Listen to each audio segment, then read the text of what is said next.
Hey everyone, I'm Glenn Greenwald, and this is a very special episode of System Update. I think all episodes of System Update are inherently special, but I find this one particularly so because I am joined by somebody that I like to refer to as famed lesbian, although you can also call her the famed lesbian writer, Katie Herzog, who is also currently the co-host of an outstanding podcast to which I am a subscriber called Blocked and Reported, which she co-hosts with the equally uncontroversial Jesse Singal. Katie, welcome to System Update, and thank you so much for taking the time to talk to me. It's so good to see you, Glenn. Thanks for having me. I really appreciate you calling me famed. I'm going to tell my parents about that, although I don't know that they know who you are, so it might not mean much coming from you. Well, since I actually am famed, I think they probably do know who I am. Whereas I think it's more famed lesbian.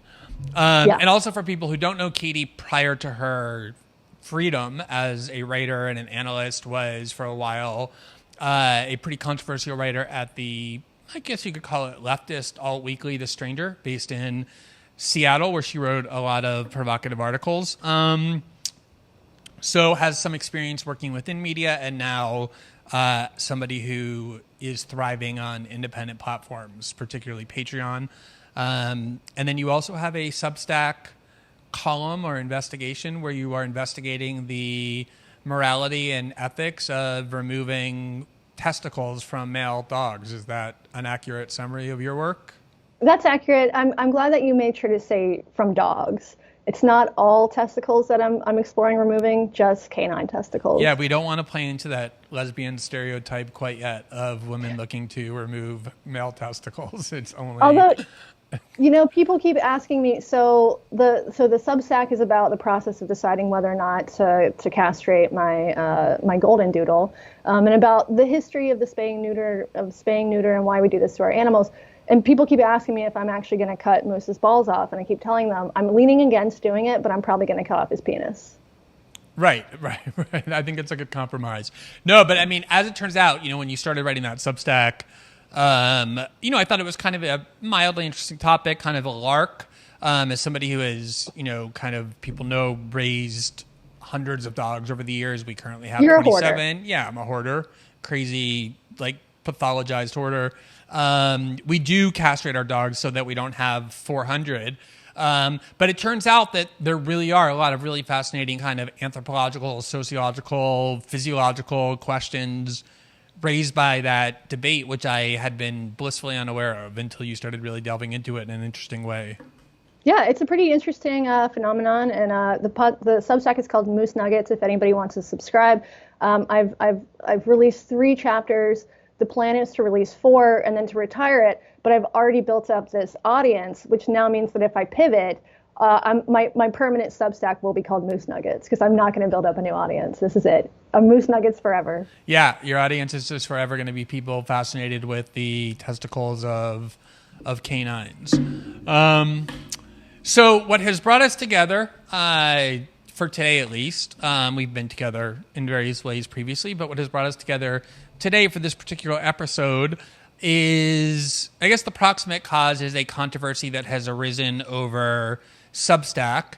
But more broadly, I think pretty radical changes in the discourse about LGBT identity or queer identity, what that means, what the implications of it are. A few weeks ago, rather uncontroversially articulated some interesting observations I found in some new Gallup polling data about the LGBT population, and made reference to an equally non-controversial article you had written about lesbian culture and its relationship to the growing population, particularly of trans boys. And then more recently, there has been a group of people, both on Substack and off, claiming that various writers, one of whom is myself, also your podcasting partner, Jesse Singal, and this is a group that has frequently attacked you in the same way, has decided that we are anti-LGBT writers who are persecuting marginalized LGBTs in a way that I thought was very interesting and reveals a lot. And so I thought it would be a good opportunity to talk to you about that. What's been your reaction of these recent controversies? Mostly hilarity. I find the entire thing very funny. I think your problem, Glenn, is that people see you and they assume that you're straight because you don't have a rainbow flag in your Twitter handle and you're not swishy enough. So if you would just like ramp up the femininity, maybe you would get a pass. Well, it's funny. When Oliver Stone made the film Snowden, the feature film Snowden, in 2016, I was one of the characters in the film, and a friend of mine who's a well-known actor and straight had gone to Oliver before he started casting and expressed interest in playing me. And Oliver said to him, "Yeah, I'm really sorry. I don't think you can play him because I want a gay actor for the role." And he said, "Well, what do you mean? I'm an actor. I can play a gay character." And Oliver said, "Well, no, Glenn has this very unique combination of hyper masculinity and hyper femininity that I think only a gay actor can capture." And I was like, "Oh fuck, he's gonna like cast Harvey Fierstein or that like guy from Modern Family and tell him to like super clean it up in order to play me." That was like my fear. They ended up getting Zach Quinto, but I don't know. Maybe I have gotten rid of that hyper feminine side over the years after I heard that. You just missed the opportunity to have Elliot Page play you. Exactly. That's who probably would be cast right now, which I hasten to add would be a great honor. Yeah.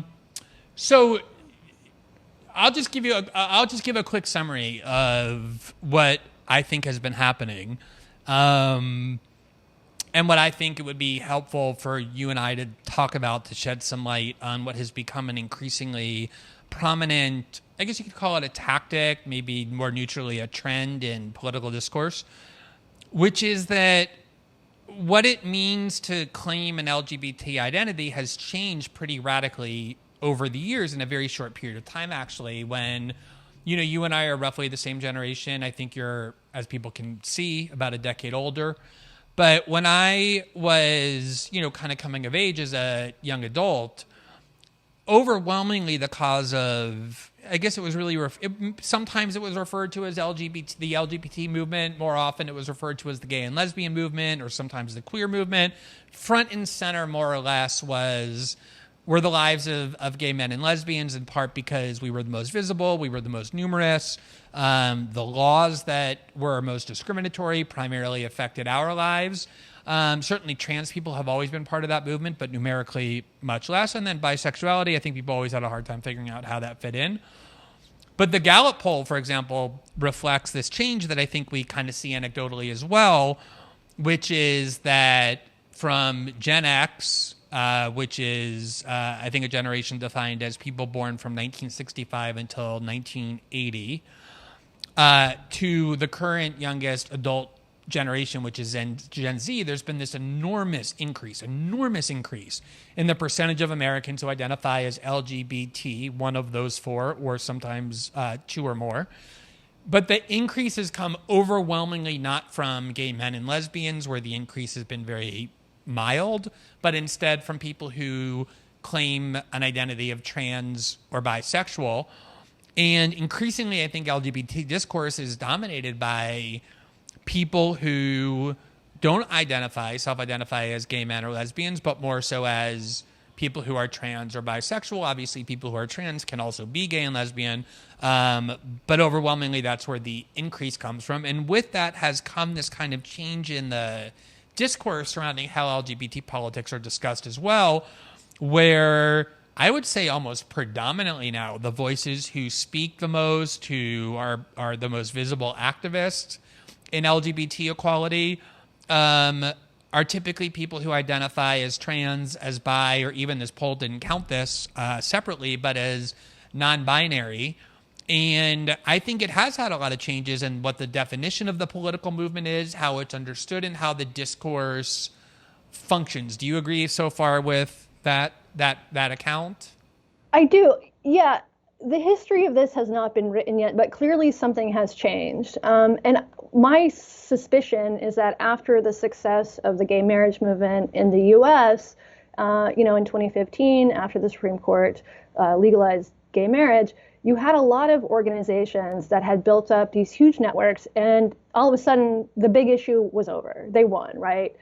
Before this, if you remember, in the mid 2000s, early 2000s, groups like HRC, the Human Rights Campaign, were routinely criticized for not being friendly to trans, not being trans inclusive enough, right? This was a problem.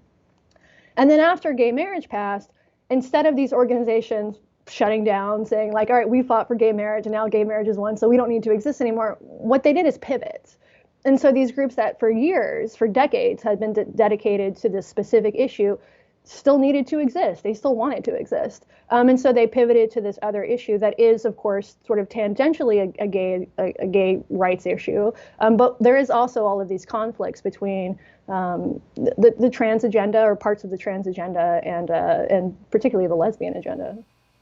Yeah, it's funny. I mean, these conflicts are not new. I remember the first time I encountered it and really focused on it was when I was in law school. I was very active in what had been called the Lesbian and Gay Law Students Association of NYU. And I think in my second year of law school, there was a proposal or kind of a demand that the name be changed to include bisexuals, with the argument being that it was exclusionary for the group's name not to reflect bisexuals.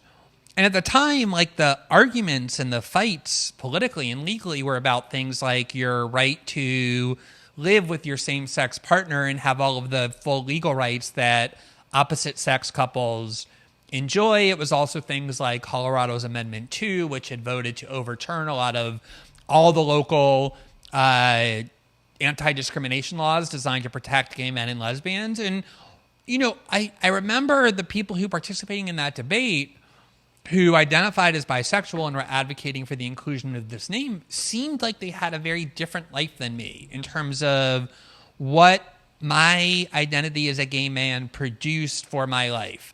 It was things like thinking about that one day I was going to be married to a man and wanted to make sure that I had all the legal protections, that I wanted society to be more accepting and receptive. And oftentimes the people identifying as bisexual were people who were in a long-term relationship living with somebody of the opposite sex and intended to marry somebody of the opposite sex, and were bisexual because maybe they had sexual attraction internally toward people of both sexes, maybe because they had experimented in college before with a little bit of sex with someone of the same sex, and the kind of the proverbial college roommate situation, people being inebriated, or maybe they were fully on the opposite end of the spectrum as somebody who was really genuinely attracted equally to both sexes, but were still in what looked like a heterosexual relationship. And it seemed to me like the experience of how you experience discrimination, how you encounter legal denials of equality,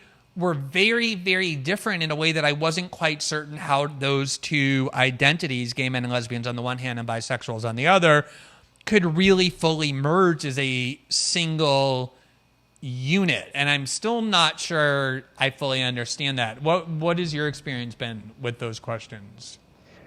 Yeah, I think I have a little bit more, I think I'm a little bit more generous to the bisexuals than you are, probably because I'm married to one. Mm-hmm. She's a great woman. She does have that one downside. We all have our flaws. Right.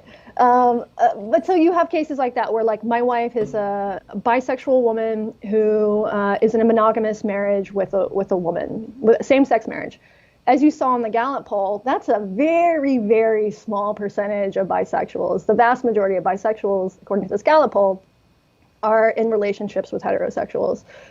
Something like 0.3% of bisexuals are actually, like, in same-sex marriages with same-sex partners. Yeah, and it was like something like 30% of them are in long-term relationships or marriages with people of the opposite sex. So, as you say, a huge overwhelming gap. Right. I do think that the Gallup poll probably broke this down by sex, and I'm not remembering what the details were. I do think that probably the vast majority of those people were female. And I also think that female bisexuality or pansexuality, or whatever you want to call it, is much more widespread than male bisexuality, because female sexuality just is more fluid than male sexuality. So there are studies that bear this out, where they hook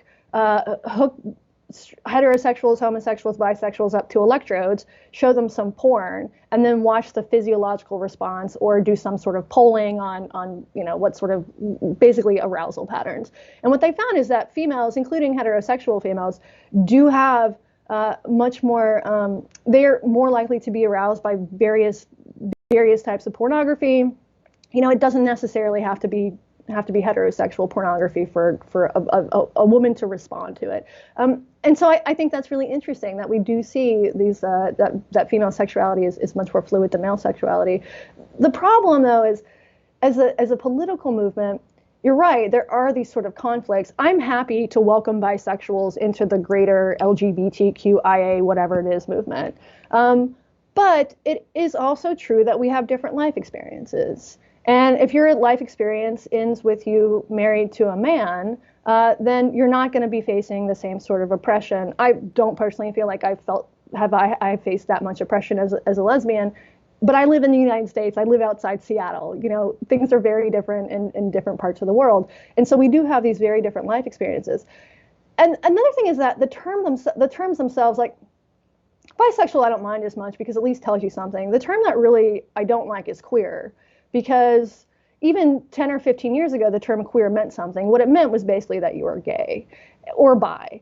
What it means now, Right. Just to underscore that quickly, like, I remember in the early 90s, which is really when I started first becoming politically active in the cause of gay and lesbian politics, there was a movement to rebrand the movement queer. There was a famous book by Michelangelo Signorelli called Queer Nation. He was a gay man and talking about the movement of gay men and lesbians.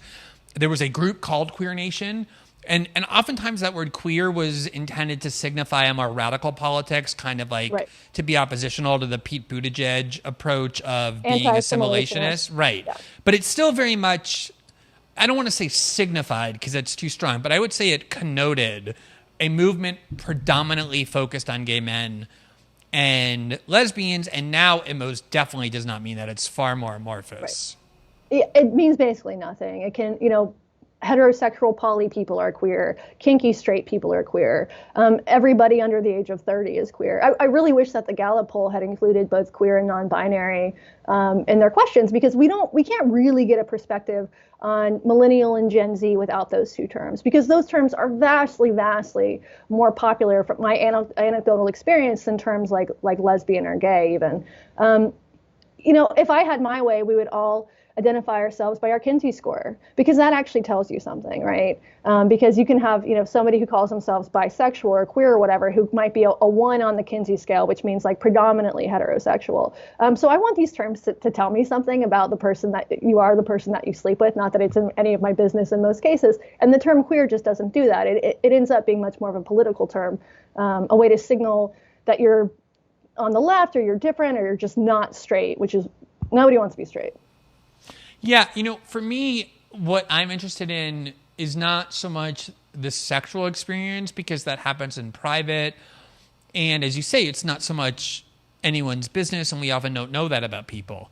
We usually don't know that about people, no matter what they tell us about themselves. What I'm primarily interested in is what it means for political rights and for the need for social progress, which in turn for me means what is the person's experience in terms of how society treats them, how the law treats them, how people around them react to them based upon what it is that they identify as and who they in fact are. And, just to be clear in terms of like my lack of generosity, I'm like, my overall philosophy, political philosophy, if I had to define it, not just with regard to this issue, but in general, is that society should be organized in a way as to promote self-actualization as defined by the individual. So for me, if somebody is bisexual, or if somebody is trans or non-binary or even queer, I'm all in favor, genuinely, not just saying this as like a kind of cursory nod to something I think I should be saying. It's something that is a genuine conviction.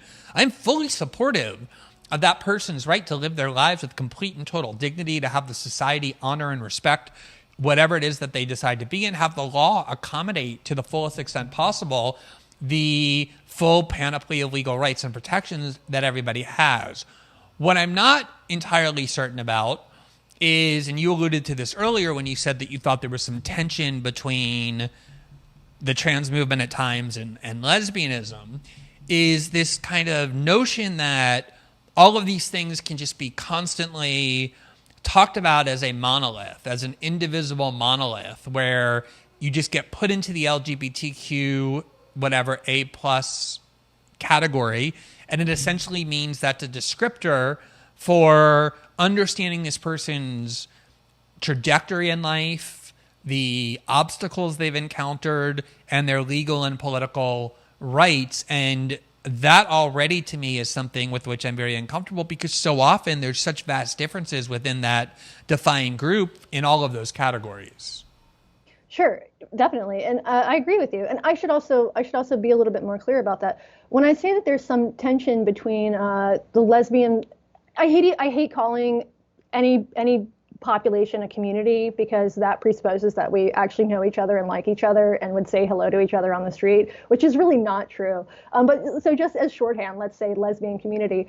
And when I say there's some tension there, it takes different forms, right? And a lot of people, probably people who watch this, will be yelling at their computer screens right now, or their phones right now, and saying like, fuck you, there's no tension.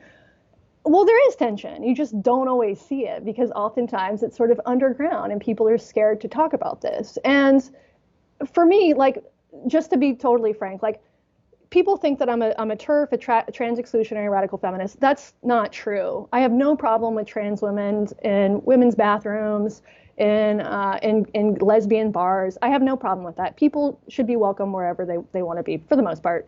I do have more conflicts when it comes to things like trans women in sports, but that's one very specific issue. Where the tension is, for instance, I wrote this piece about this phenomenon of lesbians transitioning or deciding that they're non-binary and sort of eschewing their womanhood entirely. And as part of that, I interviewed a woman who ran a nightly or a monthly dance party in Portland, and it was just a lesbian dance night. And this group, in their iconography, they used a double-headed labrys, which is an old part of lesbian iconography, and they were accused of trans woman exterminationism for using that symbol. There are lots of fights, lots of infighting about whether or not lesbians, and by that, and when I say that, I don't have a problem including trans women in sort of the broader. If there are trans women who want to call themselves lesbians, I'm fine with that. But including them in all lesbian spaces, like, is it okay to have a space where just lesbians meet and do whatever they do? Have potlucks, eat lentils, whatever lesbians do together, pet their cats. And a lot of people argue that there's not. And what's interesting to me is that you don't see this hand-wringing as much about gay men's spaces, right? So if there's let's say a spa or something like that, where it's women only, or it used to be female only, like there's one in Seattle, and there's a big fight a couple years ago because trans women wanted to be included in its space. And this is a place where people are nude. It's a nude space. People are naked, taking showers or whatever they do there, sitting in hot tubs. And some women had a problem with the idea of having people with penises, even if they consider themselves women, in this space. Ultimately, the space ended up deciding on a more inclusive route. I don't think you're going to see that same sort of infighting and angst and hand-wringing about gay male bathhouses. I just don't think you are. I think that it's that gay men, this is probably changing, but gay men historically have the idea of, like, you let a person with a vagina into your gay bathhouse, they're probably just going to laugh at you. So why is it that women are dealing with this? Let me say a couple things about that. So one of the first times that I really, it's funny because despite the recent allegations that I'm like this, anti-trans warrior or whatever, the reality is I barely have ever spoken about the trans debate, like literally almost never, in part because it was just something that I just instinctively supported, for the reason that I said earlier, which is that it's just okay. My philosophy is if the person who's born a biological male identifies as a female, they ought to be able to live their lives as a female and have society respect that, have the law respect that. Like, it didn't seem that complicated to me. And so I didn't think much about it, and I certainly never wrote about it. And the only times, even up until now, that I've ever written about it were in the context of just free speech issues, when like a book about, trans issues gets banned from Amazon, and I write about it from the perspective of free discourse and free speech rather than the trans issue itself. But the first time I really focused on this and realized that there is this tension that you're describing, and I found this case so fascinating, was, I've talked before about how my childhood hero was the Czech tennis player Martina Navratilova, who emigrated to the United States when she was 18 from Czechoslovakia, which was behind the Iron Curtain at the time. She came to the United States. She became openly gay. She was very outspoken. She became a pioneer in feminism. She revolutionized how female athletes can train and make their bodies incredibly muscular. It was very controversial at the time. She was mocked endlessly by male sports writers. She hired a trans woman as her coach in 1984, and because Martina was one of the most famous athletes on the planet, she would travel around with this trans woman as her coach, and they would show her on NBC and the BBC and struggle to explain. She was probably the most visible trans person on the planet at the time. And Martina was always, and so I was going to do a documentary about why Martina had such a important role in my life. And as it turned out, Martina became this kind of fanatical Russiagator and has shitty normie resistance politics, and that soured our relationship, and it didn't get done. But about a year and a half ago, Martina, who again devoted her life to female athletics, to making sure she fought really hard for women to be paid, female athletes to be paid on equal terms with men. It's the reason why, tennis stars and other female athletes get, like the Williams sisters, get paid, millions and millions of dollars on the par with male athletes, was because of Martina and Billie Jean King. She was really that kind of a feminist pioneer. And she saw a photo of a person who was born a biological male who transitioned late in life, like in her mid-30s, after having gone through puberty as a male, and started becoming a cyclist, and was winning competitions, even though she had just started competing like 6 years earlier. She would win, the gold medal against cis women who had been training their whole life. And Martina saw a picture of this trans woman who was hovering over these two cis women with her gold medal, and she just, like, very earnestly and in good faith went on Twitter and just asked the question, so wait, is there, like, any requirements for what you can do to participate in female sports? Or you just, like, a man can just say they're a woman, enter these competitions, not have to have surgery, keep the penis, collect all the trophies, vacuum up all the prize money, and then just go back to being a man and father children? Like, it's just self-declaration. And she was mauled exactly as you would expect. She ended up being expelled from LGBT sports groups, one of the greatest pioneers of the 20th century of the cause of LGBT equality, and specifically in sports, was expelled for asking that question. And when she found out that this particular trans woman had not had surgeries to remove her genitals, she expressed discomfort with the idea that she would go into the women's locker room and then have to be in a women's locker room looking at penises. And these trans activists who were attacking her said to her, look, you're just going to have to get over your discomfort with the penis, Martina. And she said, what? This is what they were telling lesbians in the 1950s. Get over your discomfort. And now I'm being told I have to be around penises and all. And so that was when I realized what the true nature of this tension was, both that feminists and lesbians had fought so long for feminist-only spaces, which they regard as violated if there are people in there with the male body and with the male anatomy. But I think also with the idea that they lost the right to kind of have this battle where girls did not have to be this super feminine model. Martina had veins in her arms. She had big muscles. And there are a lot of lesbians, I think you're included among them, who feel like more masculine girls or tomboys or whatever are often oriented now to regarding themselves no longer as girls, but as trans boys. How do you refer to that tension? Is that part of what you refer to? Yeah, certainly. And I should say, I think that this is, it's organic, right? I don't think that, in some cases it probably isn't, but it can start to sound a little bit conspiratorial. Like, people have accused me of saying that young lesbians are being forced to transition. I don't think that's true. This is not Iran.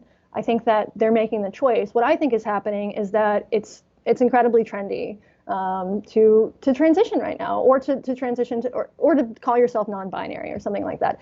And for some people with gender dysphoria, severe gender dysphoria in particular, that's going to be a good decision.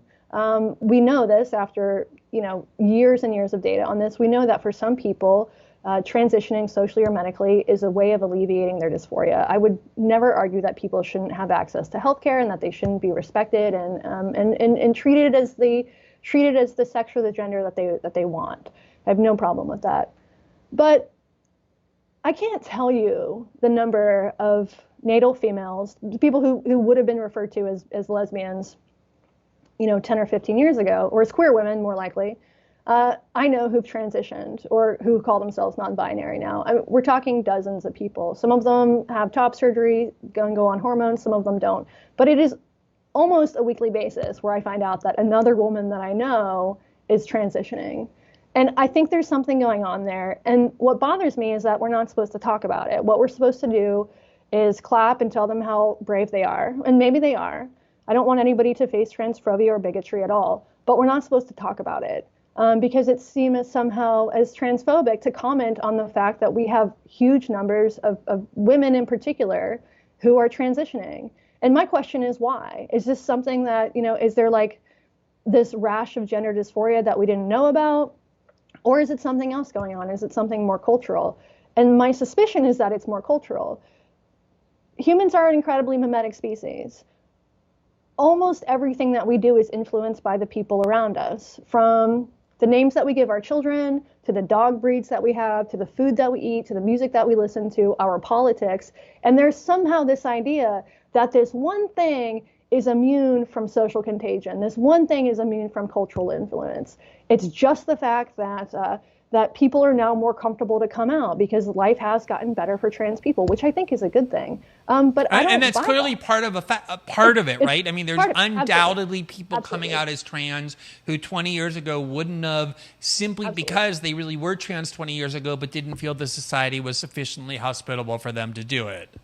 Absolutely. But I've interviewed people who made this decision to transition and then regretted it, detransitioners. I've spoken to lots of them, and they will tell you, they have told me, I was influenced to do this by my peers, or I got online and I started watching all of these videos of these happy trans guys, and a lot of them are happy.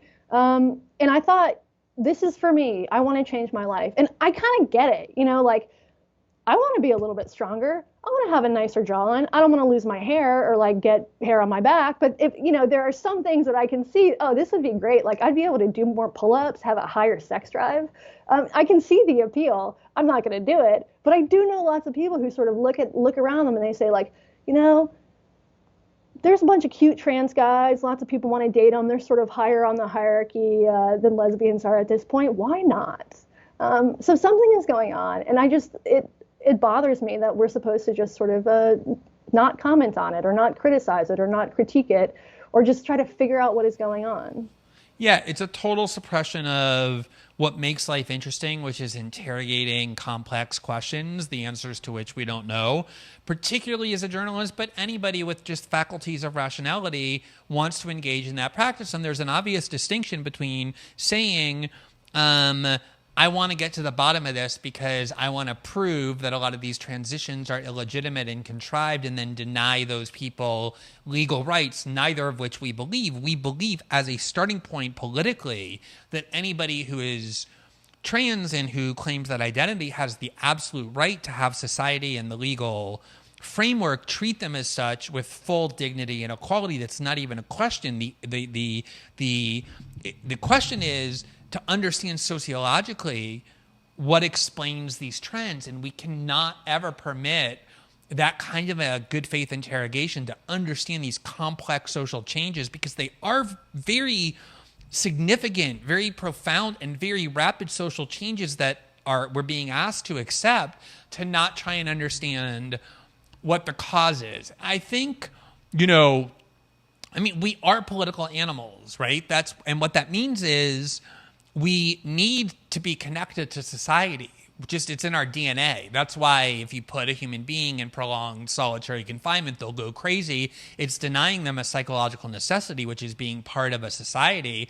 And being political and social animals means, of course, that we're influenced in all kinds of ways by what other people around us are thinking and saying. It influences our behavior, whether we want it to or not. And as you say, there's enough really smart, articulate young people with no malice or hostility who started the transition process, realized they weren't trans, and then analyzed why it happened and say that it's because of these cultural changes. The other, component of this that also has been declared off limits to talk about, even though I think, anyone politically engaged knows very well that it's true, is that while in certain sectors of society, of course, you're going to experience hardship and discrimination and bigotry and even potentially physical attack if you identify as trans and you live your life as trans. But there are other sectors of society, academia, national media discourse, cultural liberalism, and enclaves of liberalism, where absolutely identifying as something other than a straight person, as identifying as queer, like you were saying earlier, or as non-binary, or as trans, confers very significant benefits. In fact, there are now codes about how you can and should critique someone, and maybe even refrain from critiquing them if they fall into one of these categories that is declared sufficiently marginalized that to critique them is almost inherently illegitimate. It gives you a leg up in terms of how you are judged to have what your standing is to speak on certain issues, that the minute you declare yourself non-binary or trans, you kind of catapult up the ladder of oppression in a way that absolutely confers very concrete benefits, and anyone who denies that is being dishonest. Absolutely. What's funny is that the population that no longer you can't opt into this oppression is gay men. If you're a cis white gay man, you are now at the top or the bottom. I can't figure out where it is on the hierarchy, but your position. The bottom. You're at the bottom. The bottom now. You were at the top. You were at the top of the oppression scale, and now you're at the bottom of the. If you even register at all, you're probably just like a white dude. A white dude. You're a white dude. Exactly. So I find that really interesting. You had your moment in the sun, but it was very short. Lesbians, I think we had around 2002 when the first season of The L Word came out. That was our high point, and then it's just been downhill. Yeah, when Ellen came out, that was a good moment for you. Oh, right. When Ellen came out, Ellen Degenerate, as they called her at the time. Right. Yeah. It's been very interesting to watch this. And troubling. And to me, the part that's the most troubling about it is that these identities, you can adopt an identity, and all of a sudden it's sacrosanct.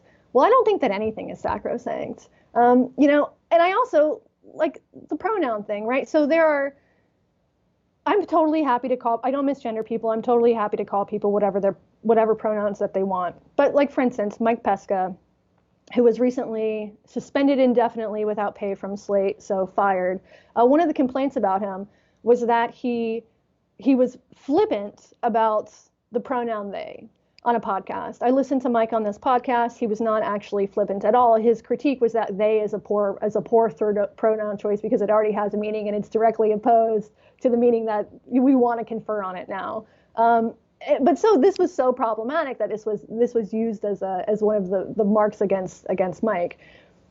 I don't like that. I don't like the idea that we cannot analyze and critique and make fun of these things because some of them are fucking funny, right? Am I supposed to treat furries as though furries are this sort of like queer marginalized identity and now I can no longer make fun of them because they have sex with Tony the Tiger costumes on? No, I think that we should that there should be a better sense of humor, that people should be less sensitive about this. And if you are offended, sit with your offense and get over it, as opposed to this idea that any sort of questioning your identity is somehow harmful. Yeah, but this gets at what I think is really the crux of this, especially the crux of what I want to talk to you about, which is I think you have a much different perspective on these things if you actually have gone through your entire life. Not something that you picked up 6 seconds ago and put into your Twitter bio, but have actually gone through your entire life before you even had an understanding of what it meant. It was just kind of imposed on you. I do think there ends up shaping how you look at these things. So I'll just tell you a couple stories from my wonderful experience at The Intercept. The Intercept formed a union that everybody was perfectly happy to support. There was no movement to oppose it. And one of the things that the union did was to demand that there be a space created in Slack, which is the internal communications program that most media outlets use to communicate with one another, kind of like a virtual newsroom, that there be a space where you identify your pronouns. And at first it was optional. And I mean, it's not absolute. There's a few exceptions, but overwhelmingly it broke down on generational lines, who used it and who didn't. Pretty much everybody under 35 did, and everybody over 35 didn't. And then there started to be talk about how the people who weren't using it, who weren't identifying their pronouns, were somehow engaged in some kind of wrongdoing, like insensitivity or maybe even outright bigotry. And I was the only gay person employed as a journalist at The Intercept from its inception until right this very moment. The only openly gay reporter or journalist. At one point, we hired another kind of staff position, a gay man, who was very kind of open and, was a gay man his whole life. And he and I ended up being the most ardent and vocal opponents of the idea that this has to be mandatory or even like there should be any coercion socially, because we viewed the gay movement as having fought for so long to avoid being defined by those kinds of attributes of like what our gender identity is or who we were in terms of this narrow identity. Like, why should we not use that space to put our religious identity or to put our race or to put whatever we think is the idea that it would be compulsory was insane, but that is very much the movement that is now consuming a lot of these organizations. But one of the things, I'll tell you what happened. This is one of the things that kind of shapes how I look at this. So as I said, I was the only openly gay person at The Intercept for all those years. I was fine with it. I was the co-founder. I didn't feel oppressed by it. I wasn't craving that we hire other openly gay people. I didn't, feel marginalized. When you're the co-founder, you tend to feel comfortable at the organization. And once this Intercept union formed, what was really interesting was very few of their demands were about classic standard union demands. Like, they didn't really ask for higher pay or more vacation time or better benefits. A lot of them came from extremely rich families and seemed uninterested in those sorts of demands. Most of their demands were designed to commandeer the hiring process, to make the hiring process more, in their view, diverse.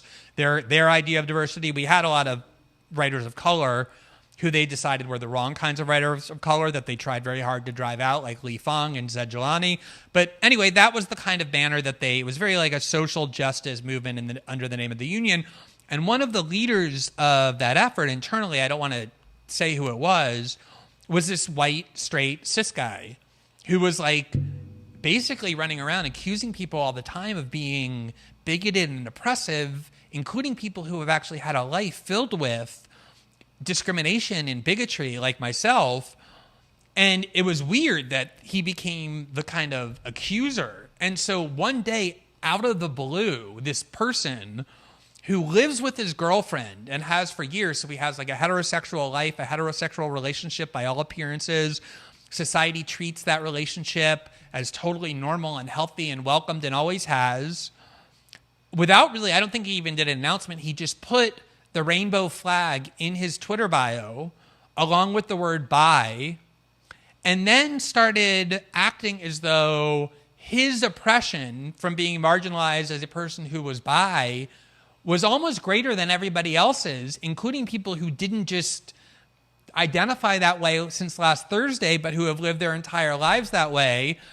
And that's the kind of thing that actually does start bothering me when I know what I went through as a gay kid coming of age in the 1980s and Reagan's era, when the moral majority reigned, when homosexuality was discussed only in connection with the deadly AIDS pandemic.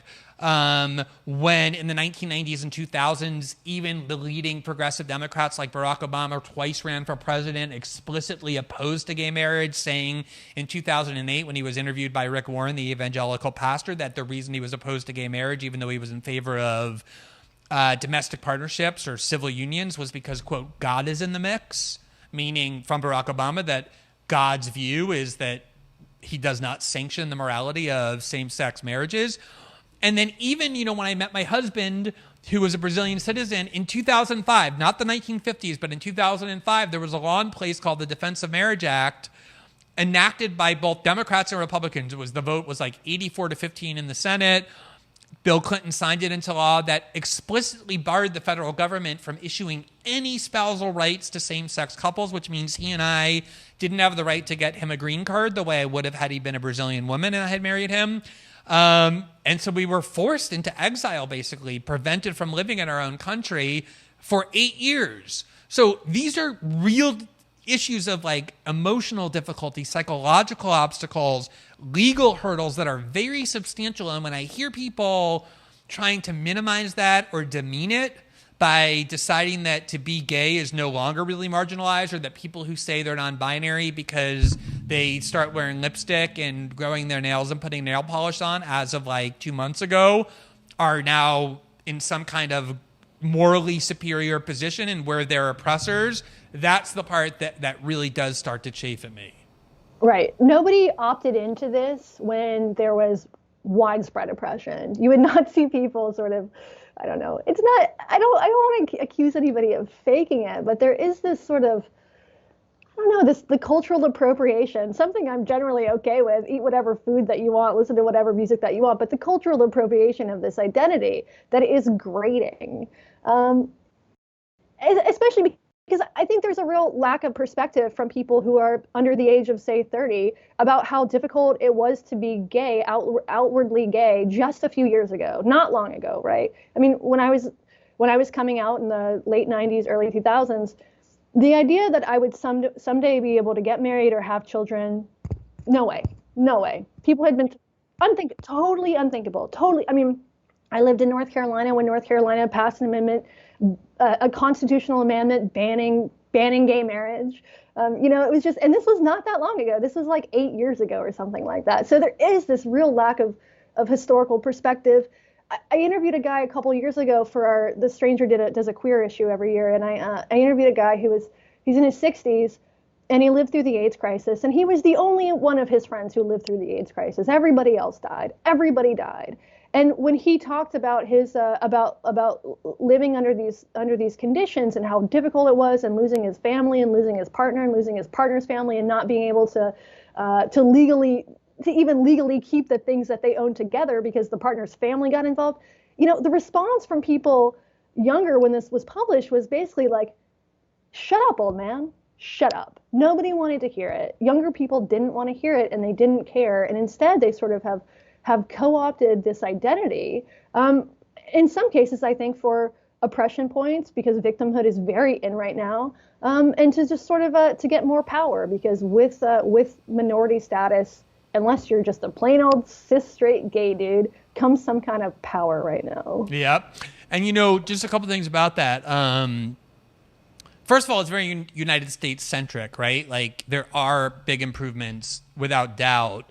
I'm amazed. It amazes me and makes me so euphoric when I read about some 15-year-old girl who goes to her prom with her girlfriend, or 15-year-old boy who does with his boyfriend, because, I mean, that would have been like death had you tried that, or suspension or whatever. With that too much for them. So you see this progress. But two things. One is the progress isn't happening everywhere on the earth. I live in a country in Brazil where, our visibility as a gay couple, my husband's a member of Congress, one of the only members of Congress ever elected in the history of the country as an openly gay man, and with a president who won in large part by stoking anti-LGBT animus, by telling, evangelical voters who compose a great political faction in Brazil that gay teachers were trying to convert their kids into being gay so they could fuck them, like using the most, awful pedophile stereotypes.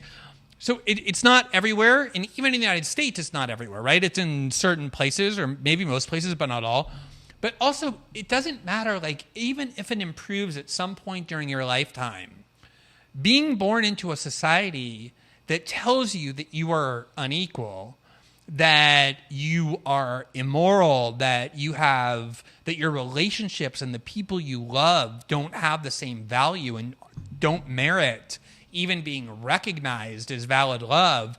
Those are traumas, and those are, injuries that stay with you forever, even if the society eventually moves beyond them. And, so it brings us to this episode that happened this week with the Substack controversy that I alluded to at the beginning.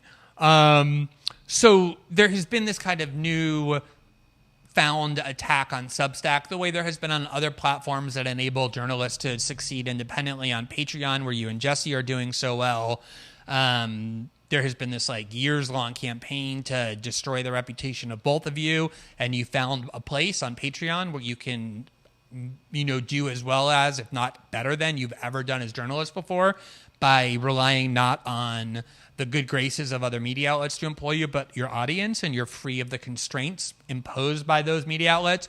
So there's been attacks on that, on YouTube, on even social media, on anything that allows people to express themselves freely without these constraints. It was only a matter of time before it turned to Substack, and it has now done so because so many people are earning a living there, or even doing better than that, and writing very freely. And a lot of it is coming from resentful, bitter, jealous media people who know that they don't have their own audience to enable them to do it. But some of it is coming from people on Substack who aren't doing very well, but who have been writing there for a long time, who are saying that Substack is now platforming anti-LGBT writers, people who are hostile to queer people, who are agitating harassment campaigns. And one of the most discussed articles in that vein was written by a person who has long been a kind of not very well known, but sort of out there activist named Sadie Doyle. And Sadie Doyle's political identity, for as long as I, kind of was aware of her, and I was only aware of her peripherally, but her, kind of role in the media political ecosystem was, I'm a woman, I'm a straight white woman married to a man, my husband. We have a baby together. We have a heterosexual marriage. And my cause is feminism.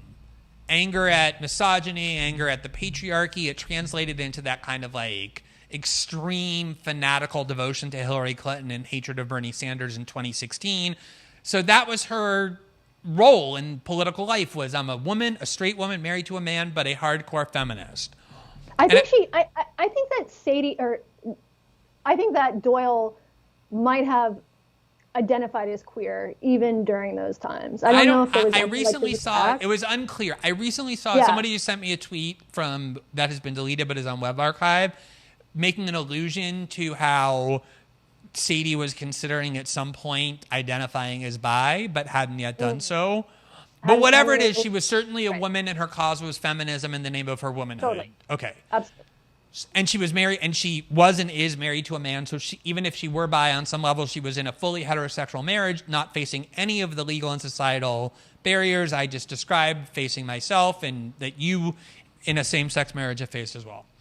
And I guess at some point within the last, few months or year or so, Sadie announced that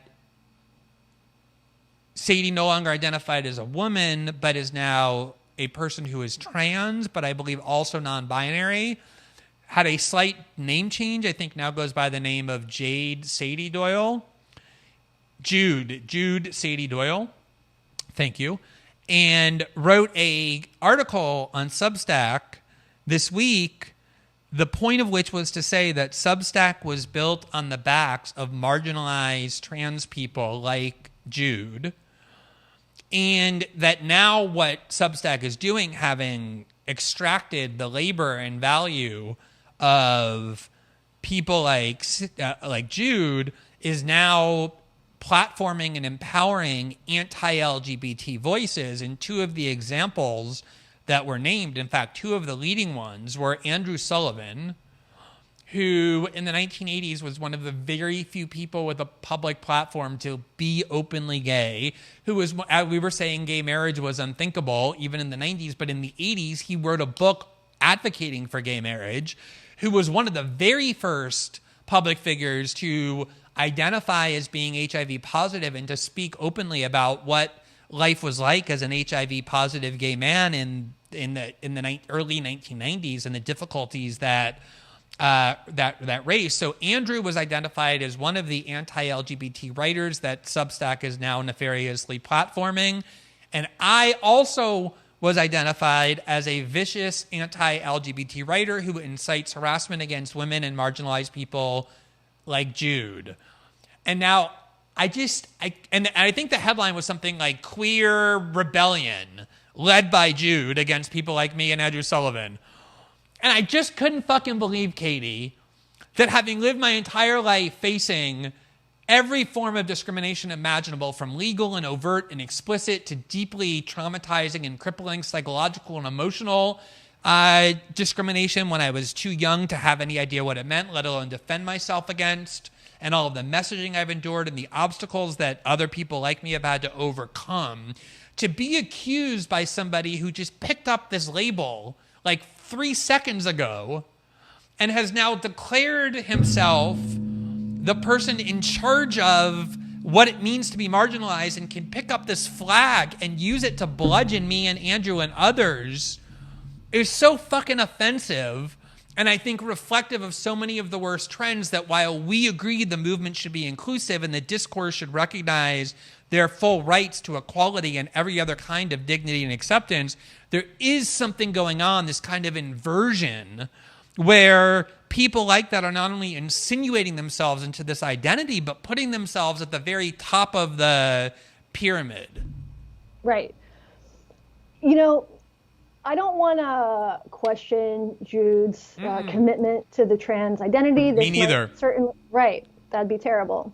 This might be, this might be something that Jude has felt for a long time. Maybe Jude is deeply dysphoric, although there is lots of debate within the trans community, if such a thing exists, about whether or not one even must be gender dysphoric to be trans, or if one needs to do any sort of medical intervention, or if you can just like cut your hair or put on some lipstick and therefore you are the sex that you want to be. Or maybe nothing. Maybe do nothing. Maybe nothing. Just like I could just come out tomorrow and say, hey, like as of now, from now on, I identify as a woman. I'm not changing my appearance. I'm not having any hormonal therapies. I'm not altering my body. I just demand to be treated as a woman, and no one can question the legitimacy of that self-declaration. Right. Right. This piece was incredible. I saw today that Jude was tweeting about, and a number of trans people in particular are tweeting about how they're going to leave Substack over the inclusion of people like you and Andrew and my co-host Jesse Single. So I guess they're not as inclusive as they pretend to be. It's very funny, and the thing is, it's like some people, were offered this sort of basically in advance by Substack. I don't think you took it. I'm sure that Andrew didn't take it. And so what they're arguing against is not even Substack giving you money or giving Andrew money. They're arguing against your ability to make money off of your own audience, to get paid directly from the people who want to pay you. That is a wild thing to argue. They're trying to shut you down and end the ability of your audience to pay you for your content. Not just Substack giving you money, but individual. Because Substack doesn't give me money. It doesn't give Andrew money like that, and that is it's exactly what you're saying. It's so ironic because in the case of Andrew was a columnist at New York Magazine for I think 2 or 3 years prior to going to Substack, and he was driven out of New York Magazine. There was a sustained, protracted movement on the part of millennial writers principally who claimed to HR formally that Andrew made their workplace unsafe, even though Andrew never went to the office. He never set foot in the office. He's this elderly, sickly gay man I mean, he's like had serious health problems. He never set foot in the office. I think maybe once or twice he would just email his column in. But the opinions expressed in the column to them were not just disagreeable, but made their fucking workplace unsafe, dangerous.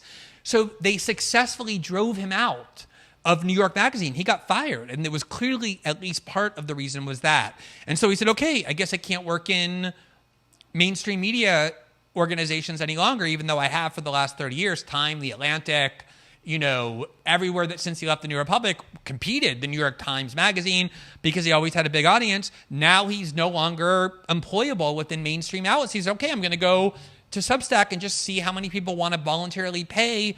And now they want to get rid of him for that as well as me, in the name of the LGBT cause that they're new to like 5 seconds ago, but that we've lived our entire lives having our existence shaped by. They don't speak for anybody. There's a tiny minority of crazy activists on Twitter who agree with them. But the problem is that there's this fear. They've created this atmosphere of fear and intolerance. And this trickles down in other ways, right? So so my co-host Jesse Singal, who is not gay, although he does have sex with horses, that's known. Jesse Singal is, although I don't know if that makes you part of the queer community or not. Anyway, Jesse has been smeared for years by people like Jude Doyle. Lied about in this same post. Jude wrote that it is known that Jesse stalks trans women. Jude didn't name any of the victims of Jesse's alleged stalking, but said, name a woman in New York media, a trans woman in New York media, Jesse has stalked her. So if you know any trans woman in media, Jesse has probably victimized this person, has actually stalked this person. It's utter bullshit. It's defamation. Like sexually harassed, like implying that the reason he writes about trans issues is because he has a perverted sexual fixation on trans women. That's really the insinuation. That's the innuendo. And it's funny because it's so based on stereotypes, right? So Jesse gets accused of having this sexual obsession with trans women. I get accused of being a TERF. I'm a lesbian, so I get TERF, and Jesse's straight, so he gets chaser. So they just rely on these stereotypes rather than looking at our actual arguments, which are probably, 95% in line with their arguments, especially on the actual issues that matter, which are legal issues, housing, non-discrimination, employment. These people do not speak for the trans community. Jude Doyle, who's been a part of the trans community for 5 minutes, definitely doesn't speak for the trans community. That's what I've been wondering, right? It's like, given our views, like I said, I've always identified as a supporter of, like, without even thinking about it. And like that's when I've asked this question before, like if I or you or Jesse, given our views on like the legal framework that needs to accommodate their identity and the societal ethos that ought to be, universal in terms of if we're the enemies of that movement, who are the fucking allies? How do you have a successful political movement if you have these insane purity tests that make it inhospitable to everybody who deviates slightly from your rigid ideology? It's bad politics, for one thing. It's not just aggravating because they're trying to be little censors and get people they don't like kicked off of these platforms. It is bad politics. I just want to talk about the case with Jesse for a second, because it has become important to me because, like I said, I really didn't ever pay much attention to trans debates. It seemed like society was moving toward a clear trend of greater acceptance for trans people. I was happy about that. I don't claim to be an activist in it. We all have a finite number of things on which we can focus, and that wasn't one of mine. So when Jesse wrote his pretty impactful cover story for The Atlantic in 2017, that was very kind of balanced about how, it raised a lot of questions that people actually have about these radical changes, like how young can kids be in order to make these decisions? How many detransitioners are there, people who think they're trans and start the process and then realize they're not? It was very, there was zero hostility or malice to it because Jesse does support the great bulk of the legal and political demands of the trans movement. But I remember that there was this huge backlash led by and again, people who don't speak for ordinary trans people, just like is true for media elites of so many categories, but who purport to, people in these elite media circles, who banded together to say that Jesse is not just a bigoted transphobe, but this insinuation that he's actually doing it for very improper reasons, that he like stalks and harasses trans women, that he's like trying to not report on this, but get them to like meet with him because he wants to sleep with them, that he's creepy. I heard all this, but because I wasn't paying close attention to it, I never investigated it. I didn't know Jesse at the time. And so I kind of just assumed, like just in a subconscious way, that there must be some validity to it. And so I'm sure there's been occasions when I've seen something that Jesse said on Twitter or when he wrote an article unrelated to this topic, when I was like deterred from citing Jesse or praising something he said because I know this is out there in the ether. So if that's happening to me, somebody who tries to work hard not to be influenced by or captive to those trends, imagine how his career has been affected by editors who might want to publish something he's writing but knows the backlash that's going to ensue and just subconsciously thinks, wait, I have these 8 other freelance writers who don't have this baggage. Why am I going to subject myself to all this suffering and pain if I hire Jesse Singal? I'd rather just go with somebody who hasn't been had their reputation destroyed that way. This is so pernicious, so much innuendo. And they claimed that Brianna Wu, who is a trans woman who ran for Congress, claimed this week that she has her own harassment stories of Jesse and has the receipts, as she called them, but said that she wasn't ready to publish them, but one day she would. And then when he called on her to do so, said, no, show the evidence. Someone show the evidence that I've harassed anyone or behaved improperly. There was a fund raised of, I think it's up to $6,000 now, saying we'll give $6,000 to a charity of your choice. I think it's up to like 10,000. Yeah, and I would contribute more to make it even higher. Like, show the evidence. Still nobody has. This is evil, what is being done. And the idea of it is very much to say, if you question our political ideology, even in the slightest ways, do you see what we've done to Jesse Singal? The same thing is going to happen to you. And so, of course, most people in an industry where jobs are disappearing think to themselves, yeah, you know what? Maybe I'll just go write about something else instead. It has such a chilling effect. And Jesse and I have both been lucky because, and as you have, because we've found audiences who are willing to support us outside of these institutions. If, however, you're 25 years old, you want to get into this business, you're going to look at what happened. You don't have a platform. You don't have an audience. You're going to look at what happens and you're going to say, I'm not touching that. I'm not touching that. I mean, Jesse's going to be fine. It's going to be harder for him to get published. It'll be harder for him to get another book deal for sure. This certainly has an effect. Right now, both of us are doing very well financially thanks to our supporters, but it does have an impact, and not just on us, but on other people who are watching this thing. I mean, a year before Jesse wrote his piece on trans kids, I wrote a piece for The Stranger on detransitioners. So people who transition from one sex or gender to the other and then transition back. And it was deeply reported.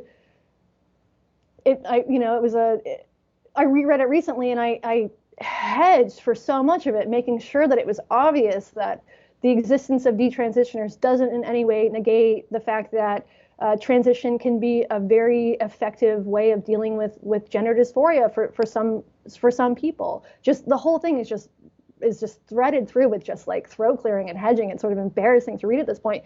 And the response to that, people burned stacks of the paper and sent me videos of it, put pictures of my face calling me a neo-Nazi or a Nazi sympathizer around Seattle. And this is something that happened. Yeah, like there were posters of you in places in Seattle with calling you fascistic or Nazi or whatever. There was at one point, there was a picture of my face in a urinal at a gay bar.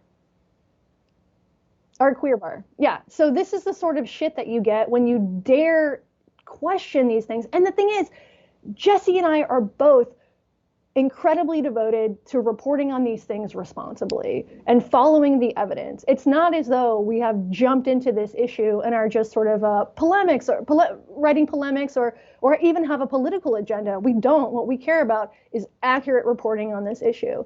And these people have made it almost impossible to do that. without Patreon and Substack, I'd probably be working at fucking 7-Eleven right now. There's no way that I would be able to get a staff job at, I think, probably any left-leaning or mainstream paper in America, because these people have effectively smeared my reputation that badly. Yeah, and what's really interesting, and as somebody who has become a lot more familiar with your work because I am a subscriber to your podcast, Blocked and Reported, that you do with Jesse. I listen to every episode. It really is fantastic. I hope if people who are listening haven't listened, you should. And there's freely publicly available episodes, and you can listen and decide if you want to subscribe, and you should, because there's amazing content and discussions of things that need to be discussed that people aren't.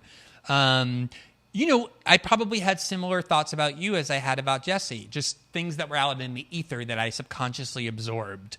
And obviously, if either of you did have malice toward trans people or in some way like harbored bigotry, I would not support you at all. I'd be out there denouncing you along with others, and you don't have an iota of it.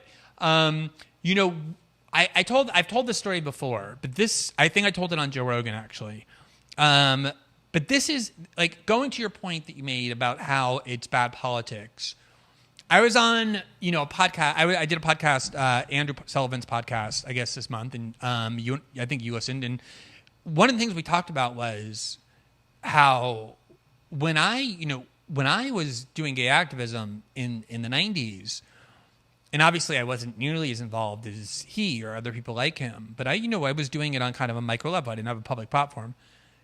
I would look for people who had misconceptions about gay couples, homosexuality, what lesbians were like, because in that misconception, in that, idea that I thought was wrong, resided an opportunity to change minds, which ultimately is what you have to do if you want to change society. You have to engage people. You can't force them or threaten them or intimidate them to change what they think. You need to give them the space to express it so that you can understand it and then have a conversation. I really think that's what ultimately was most responsible for the success of the gay and lesbian movement. About 3 years ago, I went to New York and I had dinner with two very successful, well-known, secure in their profession journalists. And these two journalists both have teenage children. And we were at dinner and we were just having a kind of 3-hour conversation. And one of the things we talked about was how in their lives of their children, they're noticing this vastly increased trans population among teenagers. And that even, trans boys as young as 16 are having full mastectomies, where they're having permanent surgeries to remove their breasts. They're showing pictures of their chest post-op on Instagram. And both of these people who were highly supportive of their children's trans friends and think it's, they're very progressive. They thought it was great that society has now accommodated the ability to be trans even in high school, the way I was describing earlier about the ability of girls and boys to go to the prom with their same-sex date.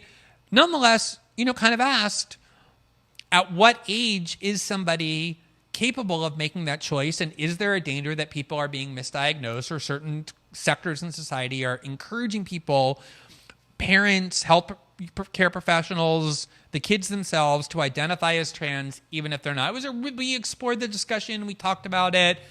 No one was didactic about it. They were legitimate questions that they had. And after I left that dinner and came back home and I thought about it, I realized that not only had they never expressed anything remotely like those questions that they expressed privately, they never ever would, because despite how secure they are in their profession, expressing those kinds of concerns or questions subjects you to the Jesse Single treatment, and everybody would just as soon prevent that. And aside from just the inherent harm that comes from making the discourse that repressive, where people are petrified to express the questions they have about profound social changes, I do think it's harmful to the trans movement to kind of make it clear that if you even try and have a conversation about some lingering doubts like Martina did, they're going to do everything possible to destroy you, not to persuade you.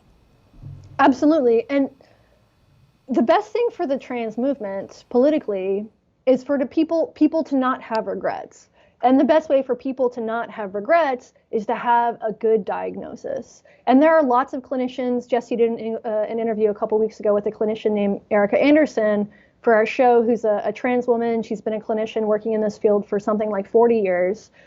And according to her, at least, she doesn't see many people with regrets because she does incredibly thorough diagnoses. And this isn't something where you can, you can walk into Planned Parenthood. You could literally walk into Planned Parenthood and have a half an hour conversation and then, get a prescription for hormones or top surgery. That's not how she does it. But there are a lot of sort of, I think, well-meaning, but ultimately wrong clinicians who have just sort of, they don't know what they're doing, and they think like, yeah, I'm pro-trans rights. I am pro-trans rights. And so they assume that if somebody comes in, we don't want gatekeeping for good reasons. There's been lots of decades of trans people really having a difficult time getting the treatment that they need. But we've gone this opposite direction. So you can go in, you have this informed consent model where someone tells you sign a form, someone tells you might regret this, and then that's it.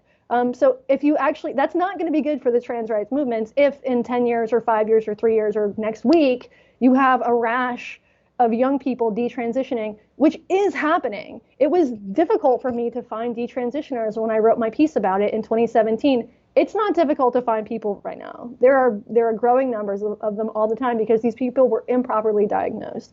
And it's not going to be good for the trans rights movement if this becomes a big story, if the next sort of version of or the next iteration of this is a wave of particularly young women deciding that they made a mistake.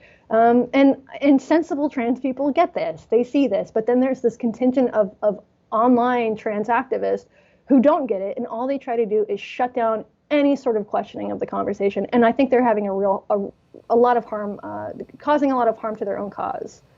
Yeah, and I think that last point you made is important, which is, there are a lot of trans activists who don't fall within the critique that we've been expressing. They're kind of the most vocal and the most prominent ones because they use the most extremist tactics sometimes. But there are, I listened to a podcast that Andrew Sullivan did with a trans woman. I forget her name. She's a medical doctor, and she's older. And, Andrew put all of his concerns and doubts and questions that he has, which are more than I have, to her.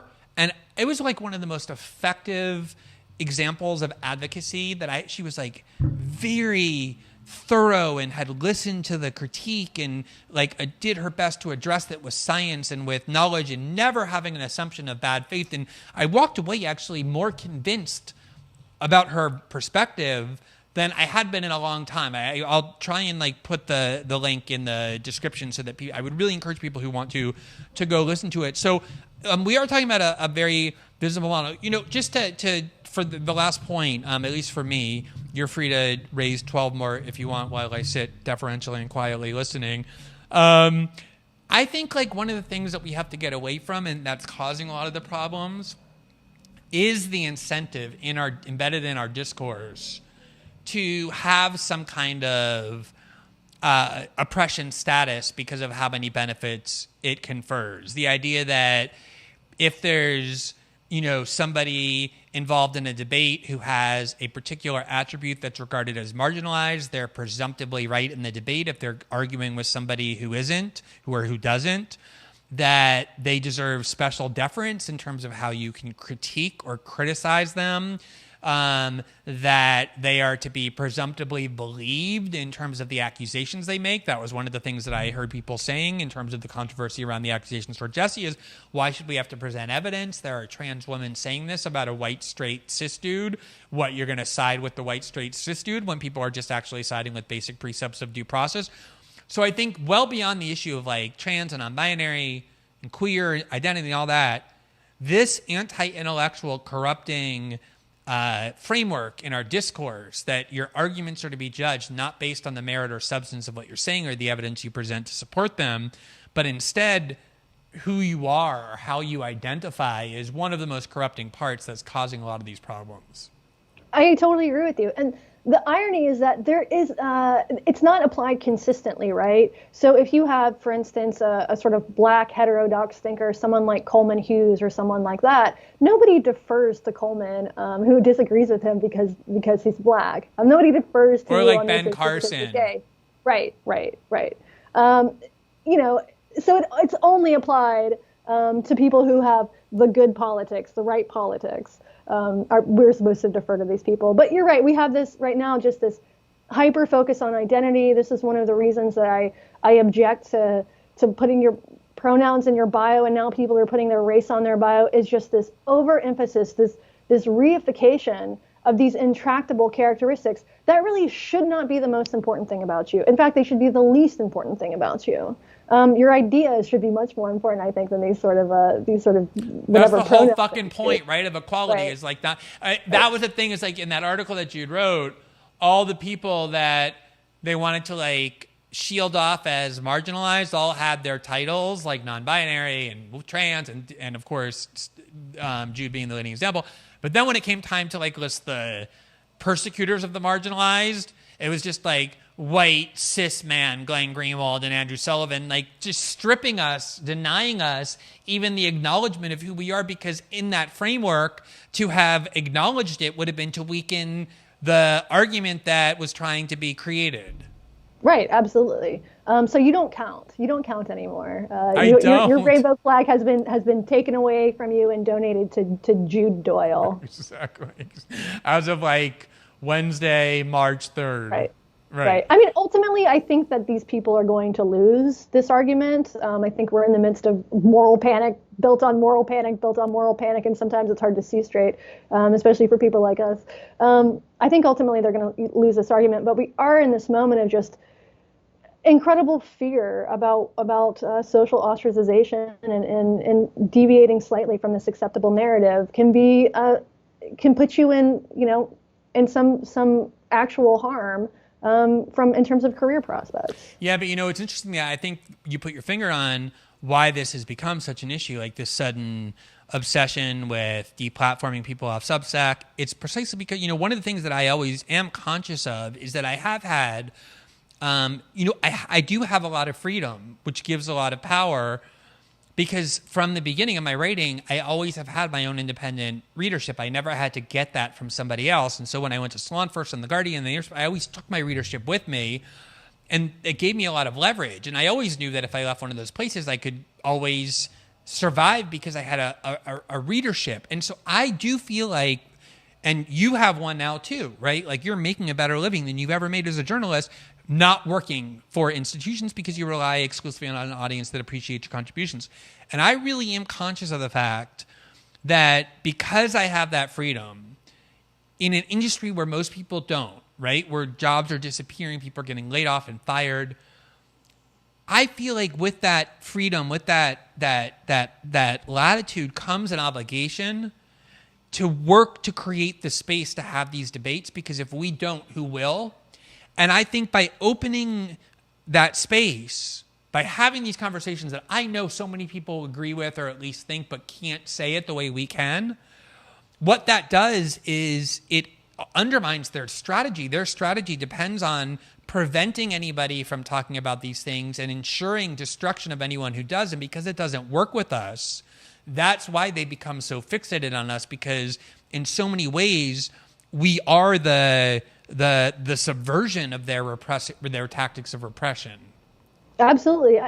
I totally feel I have an obligation to speak about things that might be uncomfortable and might get me in trouble, because, like you said, who else is going to do it? I feel the same way. As much as I hate the sort of emphasis on identity, when the Me Too movement was first emerging, there were some cases I thought needed to be deeply investigated, and I don't like the idea, in part because my own experience of being online and being accused of things that I haven't done, that I'm not guilty of. I always think that investigation, I don't reflexively believe anything. It doesn't matter who's saying it. I don't reflexively believe anything. And I felt during Me Too that this sudden sort of lack of emphasis on due process, or even this idea that due process is somehow harmful, I felt like as a woman, I have a responsibility to talk about this because my male colleagues think the same thing and they can't fucking say it. I need to have a vagina to be able to say this. My lesbian identity comes in handy sometimes, as much as I hate identity politics, because sometimes you need to have these identity characteristics to comment on these issues, which is crazy, which is not how it should be. But for those of us who can sort of, advertise our own marginalization, I think we have an obligation to.